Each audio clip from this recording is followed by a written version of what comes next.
186 թերթի արձանագրություններ, ինչպես արդեն ասացի, եւ 187 տեղեկանք ձեռնարկված օպերատիվ հետախուզական միջոցառումների արդյունքների մասին։ Սա շատ հետաքրքիր փաստաթուղթ է։ Այս փաստաթղթի հետազոտությամբ մենք պարզելու ենք, որ կամ Երևան քաղաքի քրեական դատարանը հետին ամսաթվով թույլտվություններ է տալիս օպերատիվ հետախուզական միջոցառումներ անցկացնելու համար, կամ ազգային անվտանգության ծառայությունում պայծառատեսներ են աշխատում կամ ժամանակի մեքենա ունեցողներ են աշխատում, որովհետև սրա բովանդակությամբ տվել են այնպիսի տվյալներ, որոնց մասին պարզ էր դառնալու մեկ ամիս անց։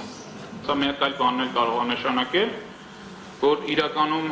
այս բովանդակությամբ ձայնագրություններ ձեռք են բերվել անհայտ ամսաթվի, բայց ինչ-ինչ պատճառներով ցանկություն է առաջացել դրանք ներկայացնել որպես փետրվարին կամ մարտին ստացված ձայնագրություններ։